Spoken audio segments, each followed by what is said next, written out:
Hello guys, തലേ ദിവസത്തെ ട്രിപ്പും അത് കഴിഞ്ഞിട്ടുള്ള ഷൂട്ടൊക്കെ കാരണം ഞാൻ ആകെ ടയർഡായിരുന്നു. റെസ്റ്റ് എടുക്കാൻ എനിക്ക് സമയം കിട്ടില്ല. അതുകൊണ്ട് ഉച്ച വരെ കിടന്നുറങ്ങിയതിന് ശേഷം ഞാൻ നേരെ എണീറ്റ് പോയത് നമ്മുടെ ദിയാമുവിൻ്റെ അടുത്ത്.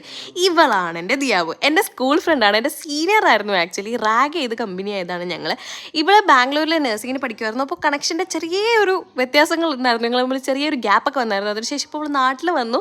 സോ ഞങ്ങളിപ്പോൾ ഡെയിലി കാണാറുണ്ട്. അത് ഞങ്ങളുടെ ശീലമാണ്.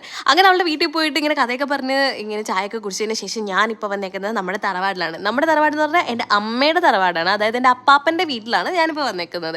ഞാനിവിടെ എത്തിയിട്ട് ആദ്യം പോകുന്നത് ഈ ഒരു റൂമിലേക്കാട്ടോ. ഇവിടെ എൻ്റെ ലില്ലിക്കുട്ടീനെ എനിക്ക് ഭയങ്കരമായിട്ട് മിസ് ചെയ്യും. പക്ഷേ ഈ ഒരു ഫോട്ടോ കാണുമ്പോഴത്തേക്കും സങ്കടമോ സന്തോഷമോ എന്തൊക്കെയോ വരും, അറിയില്ല.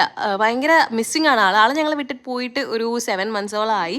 ഇത് ആങ്ങളെയും പെങ്ങളും കൂടി അപ്പുറത്തിരുന്ന് കഥ പറയുമ്പോൾ കിച്ചണിലിരുന്ന് കഥ പറയാനായിട്ട് എനിക്ക് എൻ്റെ നൈബിയാൻ്റെ ഉണ്ട്.